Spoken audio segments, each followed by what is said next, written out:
Don Pakundo, pasubukan po nating ipapukpok sa tauhan natin. Sige, ipapukpok mo.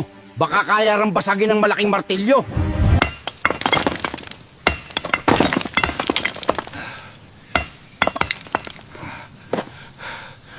Grabe, ang tigas po ng pintuan na bato. Parang hindi tinatablan, do. Don Pakundo, mukhang imposible po nating mabuksan yung pinto. Ano na po ba susunod na gagawin natin, Don Pakundo? Sige, itigil na yan. Wala talaga kayong mga kwenta. Manmanan mo yung alaga nila ni Nestor na hayop. Pag walang nakabantay, dakmain mo agad at dalhin mo sa warehouse at ikulong.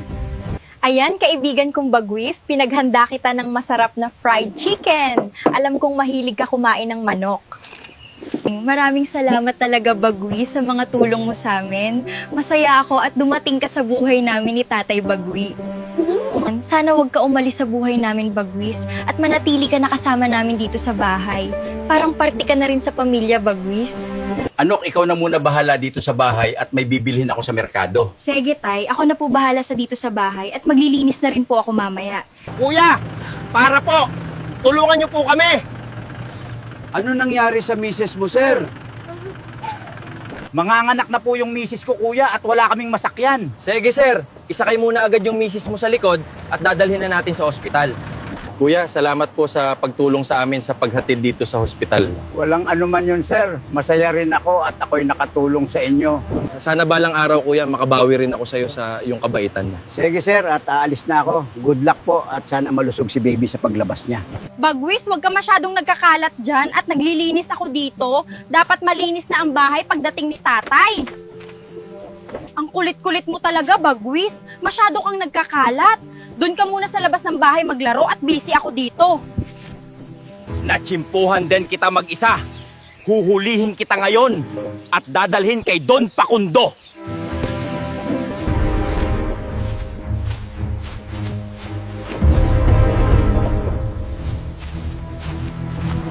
Don Pakundo, eto na po yung alaga nila Nestor na sinasabi ko, nahuli ko na po. Magaling, magaling. Kung ganun, maasahan ka talaga, bata. Kailangan nating magamit tong alaga nila Nestor para mabuksan yung pintuan na gawa sa bato para makuha natin yung mga ginto na nakatago doon. Anak, eto na yung pinamili ko sa merkado. Pakilagay ito sa kusina. Kakarating mo lang ba, Tay? Ang dami naman yung pinamili nyo. San ba si Bagwis, anak, at hindi ko napapansin dito? Nandun lang siguro yun sa labas, Tay, naglalaro. Dalhin na natin tong alaga ni Nestor doon sa sekretong lagusan para mabuksan na niya. Handa mo na rin yung bataan natin. Ano nga ba yung pangalan or tawag nitong alaga nila Nestor? Parang Bagwis ata yung tawag nila dyan, Don Pakundo.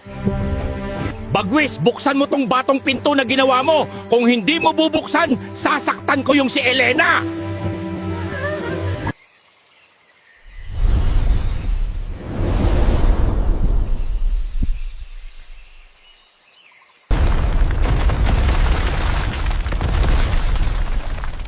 Ayan, lumabas na yung sikretong lagusan. Masunurin ka naman pala, Bagwis.